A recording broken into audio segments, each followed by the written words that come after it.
ಆಡುಮುಟ್ಟದ ಸೊಪ್ಪಿಲ್ಲ, Anantnag sir ಮಾಡದ ಪಾತ್ರಗಳಿಲ್ಲ ಅಂತಾನೆ ಹೇಳ್ಬೋದು. ಹೀಗೆ ಬರೋಬ್ಬರಿ 5 ದಶಕಗಳ ಕಾಲ ಕನ್ನಡ ಚಿತ್ರೋದ್ಯಮದಲ್ಲಿ ತಮ್ಮದೇ ಆಗಿರ್ತಕ್ಕಂತಹ ಛಾಪನ್ನ ಮೂಡಿಸಿರ್ತಕ್ಕಂತಹ ಹಿರಿಯ ನಟ ಅನಂತ್ನಾಗ್ ಅವರಿಗೆ ಒಂದು ಪ್ರತಿಷ್ಠಿತ ಗೌರವ ಪದ್ಮಭೂಷಣ ಪ್ರಶಸ್ತಿ ಸಿಕ್ಕಿರ್ತಕ್ಕಂಥದ್ದು. ಸೊ ಈ ಸಂಭ್ರಮದ ಸಂದರ್ಭದಲ್ಲಿ ನಮ್ ಜೊತೆ ಅವರ ಇಡೀ ಸಿನಿ ಜರ್ನಿ ಮೆಲ್ಕ್ ಹಾಕ್ತಾ ಮಾತಾಡಕ್ ಸಿಕ್ಕಿದ್ದಾರೆ.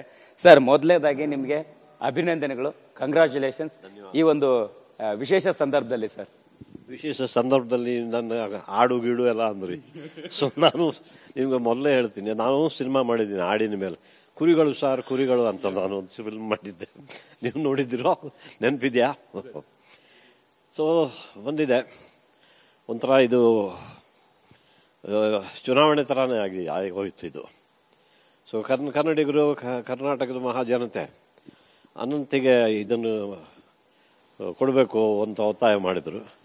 3 ವರ್ಷದಿಂದ ಸತತವಾಗಿ ನೀವು ಅದರ ಒಂದು ಅಂಗವಾಗಿದ್ದಿರಿ. ಸೊ ಅದರಂತೆ ಭೂಷಣ್ ಬಂದಿದೆ. ಇದನ್ನು ನಾನು ಕರ್ನಾಟಕಕ್ಕೆ, ಕನ್ನಡಿಗರಿಗೆ, ತಾಯಿ ಭುವನೇಶ್ವರಿಗೆ ಮೊದಲು ಅರ್ಪಣೆ ಮಾಡ್ತೀನಿ. ಸರ್, ಈಗ ಸಹಜವಾಗಿ ಅದೇ ಮಾತಾಡ್ತಾ ಇದ್ವಿ, ಸಿನಿ ಜರ್ನಿ ಅಂದಾಗ ಆರಂಭದಲ್ಲಿ ಒಂದಿಷ್ಟು ಕನಸುಗಳು ಶುರುವಾಗುತ್ತೆ. ಬಟ್ ಅದು ಹಂತ ಹಂತವಾಗಿ ಹೋದಾಗ ನಮ್ದೇ ಆಗಿರ್ತಕ್ಕಂಥ ಅಭಿಮಾನಿಗಳು ಅದನ್ನ ಸಂಭ್ರಮಿಸೋಕೆ ಶುರು ಮಾಡ್ತಾರೆ, ಅದನ್ನ ಪಾತ್ರಗಳನ್ನ ಆರಾಧಿಸೋಕೆ ಶುರು ಮಾಡ್ತಾರೆ. ಸೊ ಈ ಹಂತಕ್ಕೆ ಬಂದಾಗ ಬರೋಬ್ಬರಿ 5 ದಶಕಗಳ ಕಾಲ ಚಿತ್ರೋದ್ಯಮದಲ್ಲಿ ಜರ್ನಿ ಅಂದ್ರೆ ಸುಲಭದ್ದಲ್ಲ.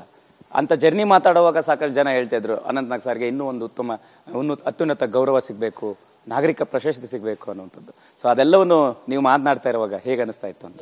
ಅದೇ, ಅದು ಅಂದರೆ ಹಿಂದಿನಿಂದ ಒಂದು ವ್ಯವಸ್ಥೆ ಇತ್ತು, ಅದು ಜನರಿಗೆ ಅದು ಸಮಾಧಾನಕಾರಕವಾಗಿರಲಿಲ್ಲ ಈ ಪದ್ಮ ಪ್ರಶಸ್ತಿಗಳ ಕುರಿತು. ಆದರೆ ಮೋದಿಯವರು 3 ವರ್ಷದ ಹಿಂದೆ ಪದ್ಮ ಪ್ರಶಸ್ತಿಗಳಲ್ಲಿ ಪಬ್ಲಿಕ್ ಪಾರ್ಟಿಸಿಪೇಷನ್ ಇರಬೇಕು, ಜನರು ಪಾಲ್ಗೊಳ್ಳಬೇಕು. ಅದಕ್ಕೆ ನಿಮ್ಮ ಮನಸ್ಸಿನಲ್ಲಿ ಯಾರಿಗೆ ಈ ಪದ್ಮ ಪ್ರಶಸ್ತಿ ಸಲ್ಲಬೇಕು ಅಂತ ಅನಿಸ್ತದೆ, ಅದು ನಿಮ್ಮ ಸಲಹೆಗಳನ್ನು ನಾನು ಕಳಿಸಿ ಅಂತ PMO ತಿಳಿಸಿದಾಗ ನಮ್ಮ ಕನ್ನಡಿಗರು ಉತ್ಸಾಹದಿಂದ ಭಾಗವಹಿಸಿದ್ರು. 3 ವರ್ಷದಿಂದ ಇದನ್ನು ನಡ್ಕೊಂಡು ಬಂದಿದೆ. ಇವತ್ತು ನನಗೆ ದಕ್ಕಿದೆ. ಅದಕ್ಕೆ ನಾನು ಹೇಳಿದೆ, ಕನ್ನಡಿಗರೇ ನನ್ನನ್ನು ಆರಿಸಿ ಕಳಿಸಿ ಇದನ್ನು ಕೊಡಿಸಿ ಕರ್ಕೊಂಡ್ಬಂದಿದ್ದಾರೆ ಅಂತ. ಮಾತಾಡ್ತಾ ಮಾತಲ್ಲಿ ಅಣ್ಣವ್ರ ನೆನಪು ಕೂಡ ಆಯ್ತು, ರಾಜ್ಕುಮಾರ್ ಅವರು. ಅಂದ್ರೆ ಈ ಪ್ರಶಸ್ತಿ ಕೂಡ ಅವರಿಗೆ ಕೂಡ ಸಿಕ್ಕಿತ್ತು. ಸೊ ಅದಾದ ನಂತರ ನಿಮಗೂ ಕೂಡ ಈ ಪ್ರಶಸ್ತಿ ಬಂದಿರೋದು, ಅದೇ ಧನ್ಯತಾ ಭಾವ ಇದೆ ನನಗೆ. ಅಟ್ ದ ಸೇಮ್ ಟೈಮ್ ಈ ಸಂದರ್ಭದಲ್ಲಿ ನಾನು ಹೇಳಲೇಬೇಕು, ನನಗೆ ಪದ್ಮಭೂಷಣ ಅಥವಾ ಪದ್ಮ ಪ್ರಶಸ್ತಿ ಸಿಗಬೇಕು ಅಂತ ಅಂದ್ರೆ ಅಲ್ಲಿ ಜನ ಪಾಲ್ಗೊಳ್ಳಬೇಕು ಅಂತ ಈ ಅಭಿಯಾನ ನೀವೆಲ್ಲರೂ ಶುರು ಮಾಡಿದಾಗ ಟಿವಿಯಲ್ಲಿ ಮತ್ತು ಪತ್ರಕರ್ತ ಮಿತ್ರರೆಲ್ಲ ಮಾಡಿದಾಗ ಪುನೀತ್ ಕೂಡ ನನ್ನ ಹೆಸರು ಸೂಚನೆ ಮಾಡಿ, ಹೌದು ಅವರಿಗೆ ಸಲ್ಲಬೇಕು ಅಂತ ಹೇಳಿದ್ದು. ಇಲ್ಲ ಅವರು ಅಂತಂದರು. ಸೊ ಅಣ್ಣ ಅವರವರು ರಾಜ್ಕುಮಾರ್ರೇ, ಮತ್ತು ಪುನೀತ್ ಕೂಡ ಈ ರೀತಿ ಭಾವನೆ ಹೇಳಿದ್ದು ನೀವಿನ್ನ ಕೇಳಿದಾಗ ಈ ಪ್ರಶ್ನೆ ನೆನಪಾಯ್ತು. ಸಹಜವಾಗಿ ಅಂದ್ರೆ ಚಿತ್ರೋದ್ಯಮದ ಜರ್ನಿ ಬರೋಬ್ಬರಿ ಒಂದು 5 ದಶಕಗಳ ಕಾಲ ಆಯ್ತು ಸರ್. ಅಂದ್ರೆ ಈಗ ಅಂದ್ಕೊಂಡಂಗಾಗಿದ್ರೆ ಒಂದು 3 ವರ್ಷಗಳ ಹಿಂದೆನೆ ನಿಮಗೆ ಸಿಗಬೇಕಿತ್ತು ಅನ್ನುವಂತಹ ಕಲ್ಪನೆ ಇತ್ತು. ಮತ್ತೆ ಕಾಲ ಕೂಡಿ ಬಂದಿರಲಿಲ್ಲ, ಈಗ ಕೂಡಿ ಬಂತು ಸರ್. ಈಗ ಕಾಲ ಕೂಡಿ ಬಂದಂತ್ರನು ಕೂಡ ಅನಂತ್ ಸರ್ ಮನ್ಸಲ್ಲಿ ಒಂದು ಪ್ರಶ್ನೆ ಇತ್ತಂತೆ, ನಾನೆಲ್ಲ ನೋಡ್ತಾ ಇದ್ದೆ. ಈಗ ಮೇಡಮ್ನ ಕೇಳಿದ್ರಂತೆ, ಗಾಯತ್ರಿ ಮೇಡಮ್ನ, ಈ ಪ್ರಶಸ್ತಿ ತಗೊಳ್ಳೋದ ಬೇಡವಾ ಅನ್ನುವಂಥದ್ದು. ಸೊ ಆ ಡೌಟ್ ಯಾಕೆ ಶುರು ಆಯ್ತು ಸರ್? ಆ ರೀತಿ ಆಲೋಚನೆ ಯಾಕೆ ಬಂತು ಅಂತ? ಅದೇ ರೀತಿ ಅಂದ್ರೆ ನಮಗೆ ಡೌಟ್ ಇರಲಿಲ್ಲ. ಇನ್ ದ ಸೆನ್ಸ್ ಅದು ಬಂದಿದೆ ನಮಗೆ, ಗಾಯತ್ರಿಗಾಗಲಿ ನನಗಾಗಲಿ ನಮ್ಮಿಬ್ಬರಿಗೂ ಗೊತ್ತಿತ್ತು. ಇದು 3 ವರ್ಷದಿಂದ ಈಗ ಮೋದಿಯವರು ಈ ರೀತಿ ಸಾರ್ವಜನಿಕರು ಈ ಪದ್ಮ ಪ್ರಶಸ್ತಿಯಲ್ಲಿ ಪಾಲ್ಗೊಳ್ಳಬೇಕು ಅಂತ ಒಂದು ಅವರ ಇರಾದೆಯನ್ನು ಹೇಳಿದ ನಂತರ ಇದು ಶುರುವಾಯಿತು. ಇಲ್ಲಿ ಸೋಷಿಯಲ್ ಮೀಡಿಯಾದಲ್ಲಿ ನಮ್ಮ ಅನೇಕ ಕನ್ನಡಾಭಿಮಾನಿಗಳು, ಕನ್ನಡಿಗರು ಎಲ್ಲ ಅದರ ಮೇಲೆ ಭಾಗವಹಿಸಿದ ನಂತರ ಇದು ಬರ್ತದೆ 3 ವರ್ಷದಿಂದ ಇತ್ತು. ಸೊ ಹಾಗಾಗಿ ನಮಗೆ ಆ ಡೌಟ್ ಏನೋ ಬರ್ತದೆ, ಜನರೇ ಆರಿಸುವಾಗ ಏನಾದರೂ ಒಳ್ಳೆಯದೇ ಬರ್ತದೆ ಅನ್ನೋದೊಂದು ಅರಿವಿದ್ದರೂ ಕೂಡ ನಮಗೆ ತಿಳಿಸಿದಾಗ ಆ ರೀತಿ ಬಂತದ್ದು. ನೀವು ಇದನ್ನು ಕೊಡಲಾಗಬಹುದು, ಅಂದರೆ ಕೊಡಬೇಕು ಅಂತ ಇನ್ನೊಂದು ಭಾವನೆ ಇದೆ. ಅಂದರೆ ಅಲ್ಲಿ ಕೇಂದ್ರದಿಂದ ಸಂದೇಶ ಬಂದ ನೀವು ಕೊಟ್ಟಾಗ ಸ್ವೀಕರಿಸ್ತೀರಿ ತಾನೇ ಅಂತ. ಅದಕ್ಕೆ ನನಗೆ ಸ್ವಲ್ಪ ಡೌಟ್ ಆಯಿತು. ಸೊ ನಾನು ಒಂದು 2 ನಿಮಿಷ ಕೊಡ್ತೀರಾ ಅಂತಂದು ನಾನು ನನ್ನ ಪತ್ನಿ ಕೇಳಿ ಹೇಳ್ತೀನಿ ಅಂತ. ಇಲ್ಲ, ದಯವಿಟ್ಟು ಇದು ಬಹಳ ಅಂದರೆ ಯಾರಿಗೂ ಹೇಳುವಂಥದ್ದು ಮಾತಲ್ಲ, ಯಾರಿಗೂ ಕೇಳಬೇಡಿ. ಅಲ್ಲ, ಪತ್ನಿಯನ್ನು ಕೇಳಬಾರದು, ಮಾಡೋಕ್ಕಾಗೋದಿಲ್ಲ. ಅವರಿಗೆ ಒಂದು ಮಾತು ಕೇಳ್ತೀನಿ, ನೀವು 1 ನಿಮಿಷ ಇಲ್ಲ ನಾನು ಮತ್ತೆ ಫೋನ್ ಮಾಡ್ತೀನಿ ಅಂತ. ಮತ್ತೆ ಅವರು ಡಿಸ್ಕನೆಕ್ಟ್ ಆಯಿತು. ನಾನು ಮತ್ತೆ ಅವ್ರ ಹತ್ರ ಕೇಳಿದೆ, ಏನು ನೀವು ಹ್ಞೂ ಅಂತ ಅಂದ್ಬಿಡೋಕೆ ಏನಾಗುತ್ತಿತ್ತು. ಇಲ್ಲ, ನನಗೆ ಅರ್ಧಾಂಗಿ ನೀನು, ನನಗೋಸ್ಕರ ಸಿನಿಮಾ ರಂಗವನ್ನೇ ಬಿಟ್ಟವರು ಅವರು 35 ವರ್ಷದ ಹಿಂದೆ. ಸೊ ಒಂದು ಮಾತು, ಇದು ಅರ್ಧ ನಿನಗೆ ಬರ್ತದೆ, ಅದಕ್ಕೆ ನಿನಗೆ ಕೇಳಬೇಕಲ್ಲ ನಾನು ಅಂತೇಳಿ ಕಡೆಗೆ ಮತ್ತೆ ಫೋನ್ ಬಂದಾಗ ಹೌದು ಸ್ವೀಕರಿಸ್ತೀನಿ ಅಂತ. ಇದು ಅದೇ ತುಂಬಾ ಇಂಟ್ರೆಸ್ಟಿಂಗ್ ವಿಚಾರ. ಅಂದರೆ ಮೇಡಮ್ ಆಲೋಚನೆ ಜೊತೆಗೆ ಮಗಳು ಖುಷಿ ವಿಚಾರನ ಕೇಳಿದ್ರು ಕೂಡ ಆನಂದ ಬಾಷ್ಪ ಬಂತು, ಕಣ್ಣೀರು ಹಾಕ್ತಿರು ಅಂತ. ಯಾಕಂತ ಆ ಸನ್ನಿವೇಶ ಸರ್ ತುಂಬ ಖುಷಿ ಆಯ್ತಂತೆ. 3 ವರ್ಷದಿಂದ ನಡೀತಾ ಇದೆ. ಇಷ್ಟು ಜನರು ಅಷ್ಟು ಹೇಳಿದ ಮೇಲೂ ಕೂಡ ಅವರೇ ಆ ರೀತಿ. ಅವಳು ಚಿಕ್ಕವಳು, ತುಂಬ ಅವಳಿಗೆ ಚಿಕ್ಕವಳು ಅಂದರೂ ಮಧ್ಯ ವಯಸ್ಸು, 35. ಸೊ ಅಲ್ಲಿಂದ 3 ವರ್ಷದಿಂದ ಇಷ್ಟು ಜನ ಕನ್ನಡಿಗರು ಹೇಳಿದರು. ಅವರೇ ಅಲ್ಲಿಗೆ ಕೇಂದ್ರದಿಂದ ಹೇಳಿದ್ದಕ್ಕೆ ಅವರು ಕಳಿಸಿದ್ದಾರೆ, ಆದರೂ ಕೊಡ್ತಾ ಇಲ್ಲ ಅವರು ಅಂತ ಅವಳಿಗೆ ಒಂಥರ ಮನಸ್ಸಿನಲ್ಲಿತ್ತು. ಅದು ಕೊಟ್ಟರು ಅಂತ ಅಂದ ಕೂಡಲೇ ಅವಳಿಗೆ ಆ ಸಂತೋಷದ ಆನಂದ ಆಗೋಗಿ ಹಂಗೆ ಆನಂದ ಬಾಷ್ಪ ಅದು. ಸರ್, ಇದೆಲ್ಲದರ ಜೊತೆಗೆ ಚಿತ್ರೋದ್ಯಮದ ಗಣ್ಯರು, ನಟರು, ಸೊ ಯಾರೆಲ್ಲ ಶುಭ ಹಾರೈಸಿದರೆ ಏನು ಹೇಳಿದ್ರು? ಮಾಹಿತಿ ಪ್ರಕಾರ ಸುದೀಪ್ ಅವರು ಸೇರಿದಂತೆ ಸುಮಾರು ಜನ ಫೋನ್ ಮಾಡಿದ್ರು. ಸುದೀಪ್ ಅವರು ಮಾಡಿದ್ರು, ಹೇಳಿದರು. ಖುಷ್ಬು ಅವರ ಜೊತೆ 2 ಫಿಲ್ಮ್ ಮಾಡಿದ್ದೆ, ಅವರಿಂದಲೂ ಸಂದೇಶ ಬಂತು, ಸುಹಾಸಿನಿಯಿಂದನೂ ಬಂತು. ಆಮೇಲೆ ಅಲ್ಲಿಂದ ಚಿರಂಜೀವಿ ಅವರು ಅಭಿನಂದನೆ ಕಳಿಸಿದ್ದಾರೆ. ಹೀಗೆ ಎಲ್ಲರೂ ನನ್ನ ನಿರ್ಮಾಪಕರು ಅನೇಕರು. ಈಗ ನೀವು ಭಾಳ ಜನ ಸೀನಿಯರ್ಸು ಈಗಿಲ್ಲ ಅವರು. ಅದರಿಂದ ಯಾರ ಜೊತೆ ನಾನು ಹೆಚ್ಚು ಕೆಲಸ ಮಾಡಿದ್ನೋ ಅಂದರೆ 1996ರವರೆಗೆ. 96ರ ನಂತರ ನಾನು 3 ವರ್ಷ ರಾಜಕಾರಣದಲ್ಲಿ ತೊಡಗಿದ್ದಾಗ ಸಿನಿಮಾ ಮಾಡಲಿಲ್ಲ. 99ರಿಂದ ಕಡೆಯಿಂದ ಮತ್ತೆ ಶುರು ಮಾಡಿದ್ದೆ, 2000 ಇಸ್ವಿಯಿಂದ.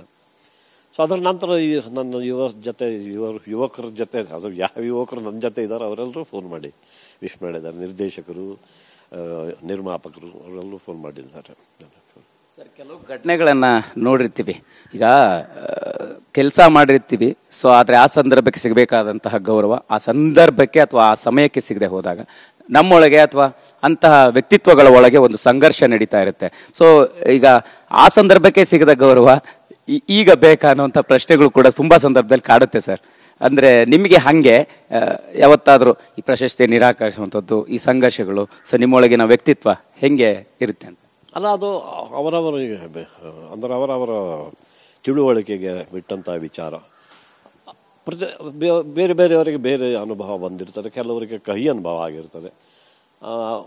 ಈಗ ಉದಾಹರಣೆಗೆ ನಾನು ಸುದೀಪ್ ಹತ್ರ ಇವತ್ತು ಅವರು ನನಗೆ ವಿಶ್ ಮಾಡೋಕ್ಕೆ ಫೋನ್ ಮಾಡಿದಾಗ ನಾನು ಏನಾಯಿತು ನಾನು ನೋಡಿದ್ನಪ್ಪ, ಸೊ ಹೌದು ಅದು ಹಾಗೆ ಆಗೋ ಚಾನ್ಸಸ್ ಇದ್ದಾಗ ಅದೀಗ ಅವರಿಗೆ ತೀವ್ರವಾಗಿ ಅನಿಸಿದ್ರೆ ಅದ್ರ ಬಗ್ಗೆ ಭಾಳ ಬೇಸರ ಆಗಿದ್ದು. ಆಗ ಖಂಡಿತವಾಗಿ ಯಾರೋ ಹೇಳಿ ಮಾಡಿ ನಿಮಗೆ ಬರ್ತಾ ಇದೆ ಅಂತ ಹೇಳಿ ಅದ್ರಲ್ಲಿ ಬರದೇ ಇದ್ದಾಗ ಖಂಡಿತವಾಗಿ ಅದು ಕೂಡ ವೈಯಕ್ತಿಕವಾಗಿ ಬೇರೆಯವರು ಬೇರೆ ಬೇರೆ ಪ್ರಕಾರದಲ್ಲಿ. ಈಗ ಒಂದು ವೇಳೆ ಹೀಗೆ ನನಗೇನೋ ಬಂತು, ನಾನು ಬೇಡ ಅಂತ ಹೇಳಿದೆ, ಯಾರಾದರೂ ಫೋನ್ ಮಾಡಿ ಹಾಗೆಲ್ಲ ಮಾಡಬೇಡಿ ಅಂತ ಹೇಳ್ಬಹುದು. ಅದು ಅಂಥ ಸನ್ನಿವೇಶಗಳು very special to that one particular situation. ಆ ಸಂದರ್ಭದಲ್ಲಿ ಅವರವರಿಗೆ ತಿಳುವಳಿಕೆಗೆ ಅನ್ನಿಸಿದಾಗೆ ಅವರವರು ಮಾಡ್ತಾರೆ. ಅದು ತಪ್ಪು ಇದು ತಪ್ಪು ಅಂತ ಹೇಳೋದಕ್ಕಲ್ವ, ಇವೆಲ್ಲ ಆಗು ಹೋಗುಗಳೇ. ಒಂದು ಈ ಕಡೆ ಬಿದ್ದರೆ ಇದು, ಆ ಕಡೆ ಬಿದ್ದರೆ ಅದು. ಫೈನಲಿ ಪ್ರಶಸ್ತಿ ಸಿಕ್ಕಿರುವಂಥದ್ದು, ಸೊ ಇದನ್ನ ಯಾರಿಗೆ ಡೆಡಿಕೇಟ್ ಮಾಡ್ತೀರಿ, ಹೇಗಿದನ್ನ ಸಂಭ್ರಮಿಸ್ತೀರಿ ಅಂತ? ಕನ್ನಡಿಗರಿಗೆ, ಕರ್ನಾಟಕಕ್ಕೆ ಮತ್ತು ತಾಯಿ ಭುವನೇಶ್ವರಿಗೆ, ಕನ್ನಡ ಭಾಷೆಗೆ ನಾನು ಅರ್ಪಿಸ್ತೇನೆ. ನನ್ನ ಗುರುಗಳನ್ನು ದತ್ತಾತ್ರೇಯನಿಗೆ 24 ಗುರುಗಳು ಅಂದರು. ನನಗೆ ನಾಟಕ ರಂಗದಿಂದ ಬಂದು ಲೆಕ್ಕ ಹಾಕಿದರೆ ಅಂದರೆ 2400 ಗುರುಗಳು ಇದ್ದಿರ್ಬೋದು. ನನ್ನ ಸಿನಿಮಾ ಮತ್ತು ಚಿತ್ರರಂಗದಲ್ಲಿ ನಾಟಕ ರಂಗದಿಂದ ಬೆಳೆದು ಬಂದವನಿಗೆ, ಆ ಎಲ್ಲ ಗುರುಗಳಿಗೆ ಮತ್ತು ನಮ್ಮ ಕನ್ನಡಿಗರಿಗೆ, ಕರ್ನಾಟಕಕ್ಕೆ, ತಾಯಿ ಭುವನೇಶ್ವರಿಗೆ ನಾನು ಅರ್ಪಣೆ. ಒಂದು ಪ್ರಶ್ನೆ ನನಗೆ ಈಗ ಸಹಜವಾಗಿ ಶಂಕರ್ ಅವರ ನೆನಪಾಗುತ್ತೆ ಸರ್, ಶಂಕರ್ ನಾಗ್ ಸರ್ದು. ಈಗ ಅವರ ಶೈಲಿಗಳು ಹೆಂಗಿತ್ತು, ಇಂಥ ಸಂದರ್ಭಗಳಿದ್ರೆ ಅವರು ಇದನ್ನೆಲ್ಲವನ್ನು ಹೆಂಗೆ ತಗೊಳ್ತಾ ಇದ್ರ ಅನ್ನೋವಂಥದ್ದು? ಉದಾಹರಣೆಗೆ ಅವನ ಈಗ ನೋಡಿ ಸ್ವಾಮಿ, ಅವನಿಗೆ ನಟನೆಯಲ್ಲಿ ನಟನಾಗಿ ಅವನನ್ನು ಆರಿಸಿದ್ರು ಕೂಡ ಅವನಿಗೆ ನಟನೆಗಿಂತ ನಿರ್ದೇಶನದಲ್ಲಿ ಹೆಚ್ಚು ಆಸ್ಥೆ ಇತ್ತು. ಹಾಗಾಗಿ ಅವನು ನಿರ್ದೇಶನ ಮಾಡೋದಕ್ಕಾಗಿ ಹೊತ್ಕೊಂಡಾಗ ನೋಡಿ ಸ್ವಾಮಿ ನಾವಿರೋದು ಅಂತಂದ್ರೆ ಚಿತ್ರದಲ್ಲಿ ಯಶಸ್ವಿ ಚಿತ್ರದಲ್ಲಿ ಅವನು ಮಾಡಬಲ್ಲವನಾಗಿದ್ದ. ಆದರೆ ಅದೇ ರೀತಿ ತನ್ನ ಪಾತ್ರದ ಕುರಿತು ಅವನ ಗಮನ ಅಷ್ಟು ಹರಿಸ್ತಿರ್ಲಿಲ್ಲ. ಏನೋ ಒಂದು ಪಾತ್ರವನ್ನು ಮಾಡೋದು ಹೋಗೋದು ಆ ರೀತಿ ಒಂದು ಆಟಿಟ್ಯೂಡ್ ಇರ್ತಿತ್ತು. ಅಂಥ ಸಮಯದಲ್ಲಿ ಅವನು ಮಾಲ್ಗುಡಿ ಡೇಸ್ ಅಂತ ಮಾಡಿ ತೋರಿಸ್ತಾನೆ. ಆಮೇಲೆ ನಾವೊಂದು ನಾಟಕ ಇಲ್ಲಾಡಿದ್ವಿ ಬ್ಯಾರಿಸ್ಟರ್ ಅಂತ, ಅದರಲ್ಲಿ ಕೂಡ ಅವನ ನಿರ್ದೇಶನ ನಾನು ನಟಿಸಿದ್ದೆ. ಆ ಪಾತ್ರ ಕೂಡ ಬಹಳ ಜನರ ನೆನಪಿನಲ್ಲಿ ಉಳಿಯುವಂಥ ಪಾತ್ರ. ಅದನ್ನು ಆ ರೀತಿ ಅಂದರೆ ಅವನಿಗೆ ನಿರ್ದೇಶನದ ಹೆಚ್ಚು ಹೆಸರು ಅಂದರೆ ಒಲವಿತ್ತು ಮತ್ತು ನಿರ್ದೇಶಕ ಆಗಬೇಕು ಅಂತ ಒಂದೇನಾದ್ರು ಪ್ಲ್ಯಾನ್ ಮಾಡಿದರೆ ಆ ರೀತಿ ಮಾಡುವ. ಭಗವಂತ 35ನೇ ವರ್ಷಕ್ಕೇನೆ ಕರ್ಕೊಂಡು ಹೋದ. ಇನ್ನೂ ಬಾಕಿ ಎಲ್ಲ ಹಾಗೆ ಉಳ್ಕೊಳ್ತು. ಸೊ ನೀವು ಕೇಳಿದ್ರಿ ಇದು ಪದ್ಮಭೂಷಣ, ಇದು ನಾನು ಹಿಂಗೆ ನೆಪ ಮಾತ್ರಕ್ಕೆ ನಾನು ಹಿಡಿದಿದ್ದೀನಿ, ಇದನ್ನು ನಿಮಗೆ ಅರ್ಪಿಸಿದ್ದೀನಿ ಅಂತ ಕೈ ಜೋಡಿಸಿ ಹೇಳ್ತೀನಿ ಅಷ್ಟು. Thank you sir. ಇದಿಷ್ಟು ಏನಂತಂದ್ರೆ ಪದ್ಮ ಪ್ರಶಸ್ತಿ ಬಂದಂತಹ ಸಂದರ್ಭದಲ್ಲಿ ಇಡೀ ಅವರ ಸಿನಿ ಜರ್ನಿಯನ್ನ ಮೆಲ್ಕು ಹಾಕುವಂತ ಘಟನೆಗಳ ಜೊತೆಗೆ TV9 ಜೊತೆ ಅನಂತ್ ನಾಗ್ ಸರ್ ಮಾತನಾಡಿರ್ತಕ್ಕಂಥದ್ದು. ಕ್ಯಾಮ್ರಾ ಪರ್ಸನ್ ರವಿಕುಮಾರ್ ಜೊತೆ ಮಾಲ್ತೇಶ್ ಶೆಗ್ಗಿನ್, TV9 ಬೆಂಗಳೂರು.